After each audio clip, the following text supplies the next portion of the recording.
tuyauteau qui fonctionne. J'espère que ce sera pas trop embêtant pour nos oreilles. Par où commencer? J'aimerais parler d'un sujet un petit peu personnel. Donc, pour la FAQ, je vais vous parler de ma relation avec quelqu'un depuis un an. Et en fait, nous ne sommes plus ensemble depuis août à peu près. Et en fait, j'en profite un petit peu car je voudrais rebondir sur la pression sociale des gens. La pression sociale, en fait, tout simplement, je vais vous expliquer. En fait, après ma rupture avec la personne avec qui je suis restée 6 ans de ma vie, avec énormément de soucis dans cette relation, ça a été une rupture très très compliquée. Et quand je me suis séparée, j'avais 27 ans. Donc tout à reconstruire après une demande en mariage de cette personne et des projets, bébé, etc. Et du coup, j'ai eu énormément de pression sociale, enfin j'appelle ça comme ça, mais vous savez, à partir d'un certain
ils sont célibataires. En fait, faut vraiment ouvrir les yeux sur le fait que rien n'est obligatoire dans les temps, qu'il n'y a pas d'obligation quoi. Avant, vous l'aviez vu dans mes vidéos, j'en parlais tout le temps, c'était obsessionnel d'avoir un enfant. Et en fait, j'arrive tellement à me combler de mes neveux, de mes nièces, que je vois plus du tout les choses comme ça. Je me dis, j'ai le côté positif d'être seule, de faire ce que je veux de mon quotidien. Un peu égoïstement aussi de ne penser qu'à moi, mais c'est vrai. Et en fait, je veux tout ça, mais quand je serai prête, tout simplement. Et à l'heure actuelle, je ne veux surtout pas me forcer à rencontrer quelqu'un pour toutes ces choses. Maintenant, je veux aller dans le sens normal des choses, c'est-à-dire rencontrer quelqu'un qui me plaît et parce que j'ai envie de revoir cette personne, de créer quelque chose. Et bien plus tard, penser à l'avenir de cette relation et pas l'inverse. Voilà.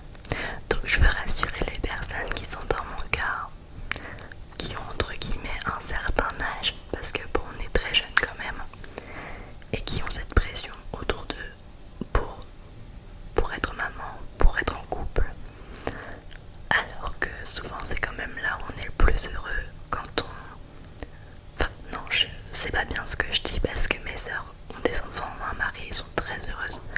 Mais je veux dire, en fait, il faut simplement s'écouter soi et être heureux et être en accord avec soi-même, faire ce qu'on a envie, tout simplement. Je voulais également revenir sur ma spasmophilie, comment elle a évolué, etc.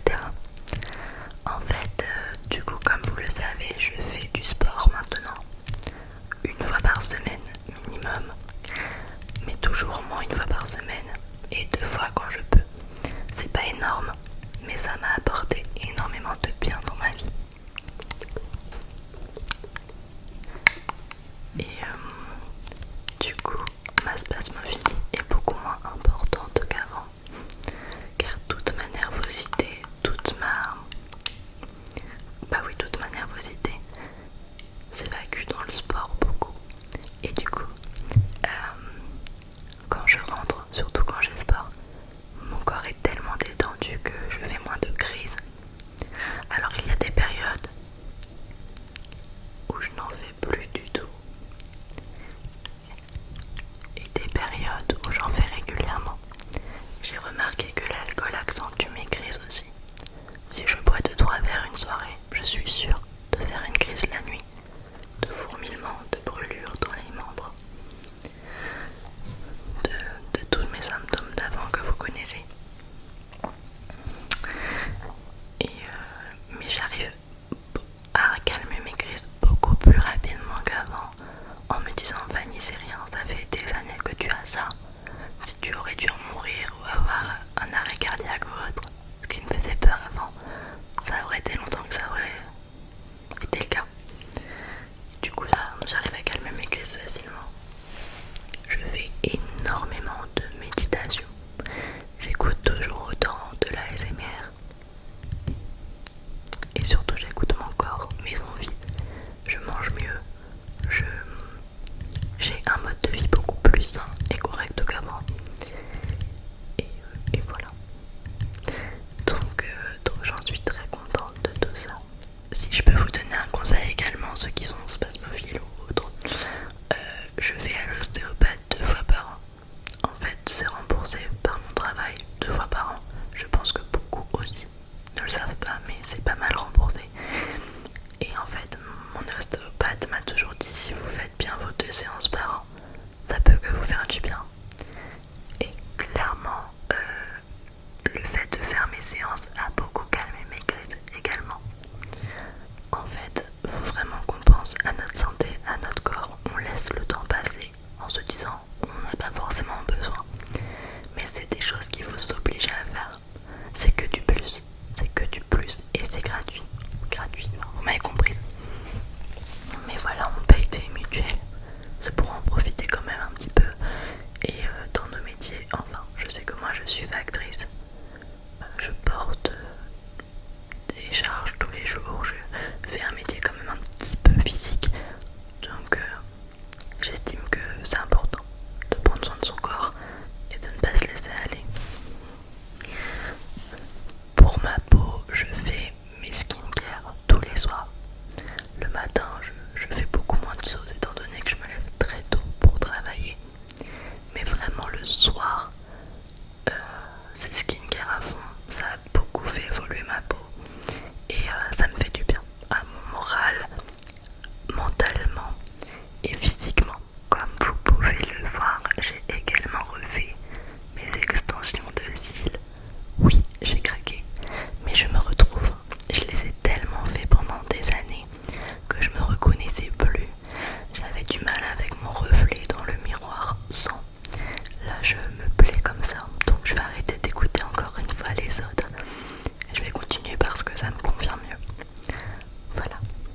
l'utilisation c'est facile, c'est pas contraignant.